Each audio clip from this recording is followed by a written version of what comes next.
na nga. Nung pumasok si Ina sa loob ng bahay ng kuya, ano yung na-feel mo? Kasi syempre yung task ko pa yung binigay sa akin ni Kuya yun, yung kasama ko pa yung mga bata. Kasi edad pa ni Ivy yun, ng anak ko. Kaya nung napag-isipan ko sana, dito anak ko, kung dito si Ivy, mas masaya. Hindi naisip ko, pero syempre na-excited ako dahil ganun din yung edad ni Ivy, na nakasama ko yung gano'n. Ang sasaya, ang kukulit, yung mga kakulitan ko, mga batang yun, nakita ko sa mga batang yun, mga kakulitan ni Ivy.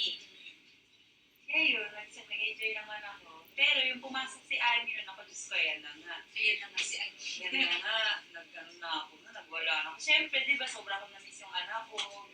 Doon ko lang na-i-focus na, Diyos ko, ito na nga yung anak ko. Thank you kay Lord, thank you kay Kuya. Sobrang nasaya kong araw.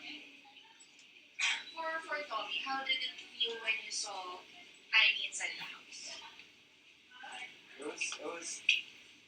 I was watching how Miho and I meet, how the relationship is, and I was surprised how smart she is. Wow, but she's a very smart kid. Yeah. What did you say? What was the question? How did it feel?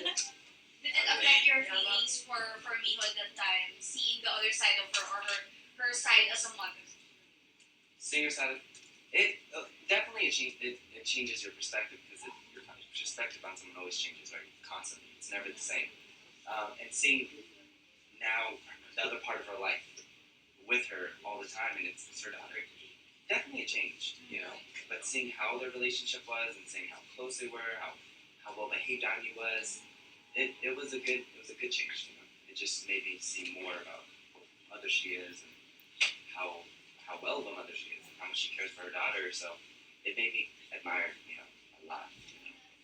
Para sa inyo, anong nararamdaman mo tuwing nakikita mo si Tommy o si Amy na magkasama? Kumbaga na okay sila. Masaya ako para kay Ivy dahil kasi never siya kasi nakasama ng isang lalaki, lalo na sa loob ng bahay kasi nakikita niya lang kami ako, pati mami ko.